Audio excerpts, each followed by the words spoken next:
আসসালামু আলাইকুম প্রিয় ভাই ও বোনেরা, আপনারা সবাই কেমন আছেন? আশা করি আল্লাহর অশেষ রহমতে সবাই ভালোই আছেন। আলহামদুলিল্লাহ, আমিও আল্লাহর অশেষ রহমতে ভালোই আছি। আজকে আমি মুরগি দিয়ে বিরিয়ানি রান্না করব। এর জন্য মুরগির মাংসে আগে ধুয়ে পানি ঝরিয়ে রেখেছিলাম। তারপরে একটু হলুদ, লবণ, একটু বিরিয়ানির মশলা মেখে মুরগিগুলো ভেজে নিব।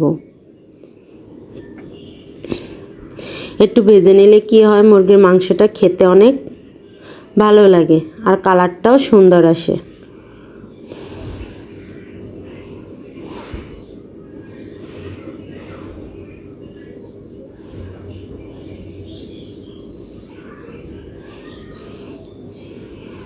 আমার মুরগিগুলোর এক পাশ ভাজা হয়ে গেছে, এখন আর এক পাশ উল্টে দিয়ে ভেজে নিব। এখন মাংসগুলো ভাজা হয়ে গেছে, এখন নামিয়ে নেব। নামিয়ে নিয়ে ওই একই তেলে আমি আলুগুলো ভেজে নিব। আলুগুলো আমি একটু কিউব কিউব করে চৌকো করে কেটে নিয়েছি, একটু বড় সাইজের।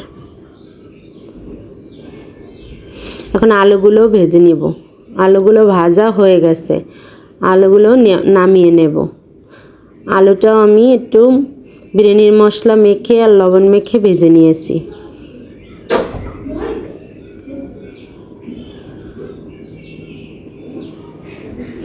এখন আমি এই একই তেলে আর একটু তেল দিয়ে বেরেস্তা বানিয়ে নেব। আমার বেরেস্তাটা বানানো হয়ে গেছে, নামিয়ে নিয়ে এতে আমি পরিমাণ মতন আদা রসুন বাটা দিয়ে দিয়েছি। একটু নেড়েচেড়ে কষিয়ে তারপরে এখানে আমি জিরা বাটা দিয়ে দেব। যেহেতু আমি বিরিয়ানির মশলা দেব, তার জন্য বাটা মশলাটা অল্প একটু কম দিলাম, তাও পরিমাণে একবারে কম দেই নাই। এখন মশলাটা একটু ভেজে একটু পানি দিয়ে নেব।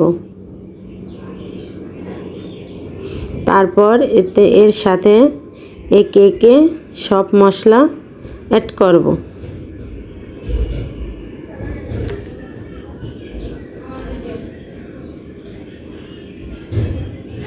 যে সকল ভাই বোনেরা আমার ভিডিওটি দেখেন এবং লাইক সাবস্ক্রাইব করেন, তাদেরকে অন্তরের অন্তঃস্থল থেকে অসংখ্য অসংখ্য ধন্যবাদ। এখানে আমি রাঁধুনি রেডিমিক্স 1 প্যাকেট বিরিয়ানির মশলা দিয়ে দিয়েছি, আর 1 প্যাকেট আমি পরে দিব। পুরো ভিডিওটা স্কিপ না করে দেখতে থাকুন। তারপর এখানে আমি কাঁচামরিচ বাটা দিয়ে দেব। আপনারা চাইলে কাঁচামরিচ ছিঁড়েও দিতে পারেন। তারপর এখানে আমি কয়েকটা সাদা গোলমরিচ, কয়েকটা কালো গোলমরিচ, কয়েকটা লবঙ্গ, কয়েকটা এলাচ, দারচিনি এগুলো দিয়ে দিলাম।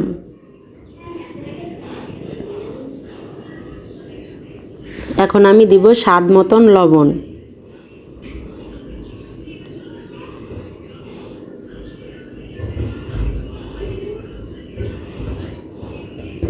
তারপর এখানে আমি বাদাম বাটা দিব। এখানে আমি কাজু বাদাম আর চীনা বাদাম বেটে নিয়েছি। বাদাম বাটাটা দিয়ে একটু কষিয়ে নেব।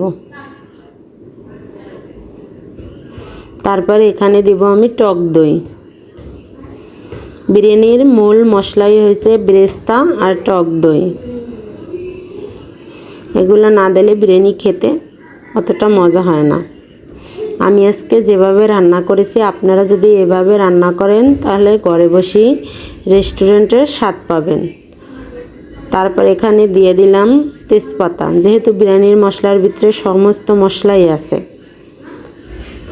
তারপর আমি অল্প কিছু দিয়ে দিলাম। তারপর ভাজা মাংস আর আলু দিয়ে ভালো করে কষিয়ে নেব। অনেক ভাই বোনরা ভিডিওটি দেখতে দেখতে একটা লাইক দিতে ভুলে যান। প্লিজ একটা লাইক দিয়ে ভিডিওটি কন্টিনিউ করবেন।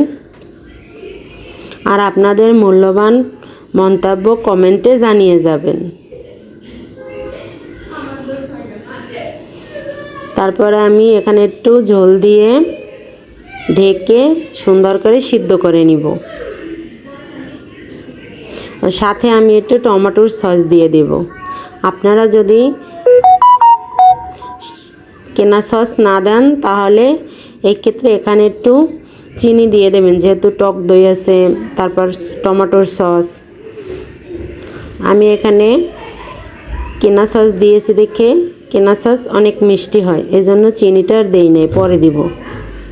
তারপর আমি এখানে চিনি গুঁড়া চাল আগে ধুয়ে রেখে দিয়েছিলাম। চালটা আগে ধুয়ে রাখলে বিরিয়ানিটা সুন্দর হয়। তারপর আমি একটা পাতিল বসিয়ে সেখানে আমি একটু সাদা তেল আর ঘি দিয়ে শাল, এলাচ, লবঙ্গ, সাদা কালো গোলমরিচ, তেজপাতা এগুলো দিয়ে তারপর চালগুলো দিয়ে ভালো করে ভেজে নিব।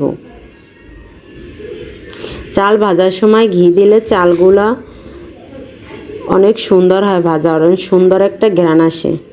তারপর এখানে আমি ঠান্ডা নর্মাল পানি দিয়ে দেব। আপনারা চাইলে গরম পানিও দিয়ে দিতে পারেন। আমি ঠান্ডা পানি দিয়েই দেখাবো কিভাবে ঝরঝরা বিরিয়ানি হয়।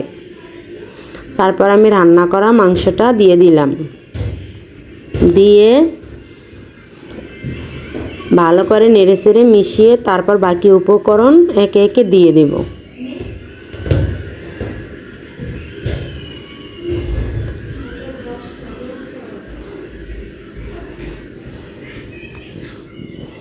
এখানে আমি আরেকটু পানি দিলাম।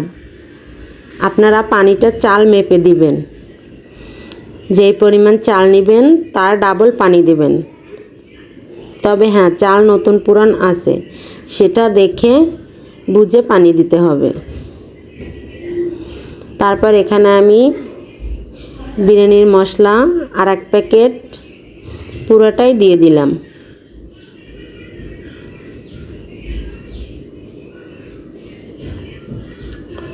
পুরাতন চাল হলে সিদ্ধ দেরি করে হয়, আর নতুন চালে সিদ্ধ তাড়াতাড়ি হয়।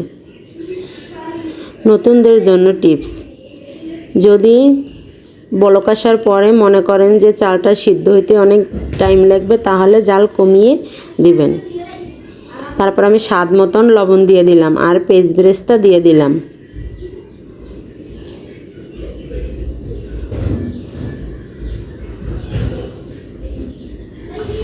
এখন আমি এর সাথে 1 চামচ চিনি দিয়ে দেব, যেহেতু আমি মাংস রান্নার সময় চিনি দেই নাই। তারপর এখানে আমি অল্প একটু টেস্টিং সল্ট দিয়ে দিলাম। টেস্টিং সল্টটা অপশনাল, আপনারা চাইলে নাও দিতে পারেন। এটা দিলে খাবারটা অনেক টেস্টি হয়। টেস্টিং সল্ট না দিলেও অনেক টেস্টি হবে। তারপর ঢেকে ফুটিয়ে নেব। দেখুন ফুটে গিয়েছে। এখন আমি নেড়ে চেড়ে দমে দিয়ে দেব। অল্প অল্প পানি আছে। এই মুহূর্তে আমার চালটা 50% সিদ্ধ হয়েছে। এখন আমি দমে দিয়ে দেব। দমে দিয়ে জালটা কমিয়ে ঢেকে দমে রাখবো।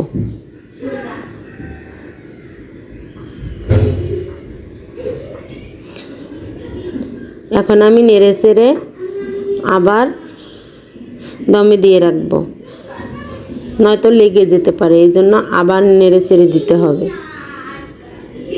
এখন আমি 5 মিনিটের মতন দমে রেখে এখন আমি উপর থেকে ঘি ছড়িয়ে দেব।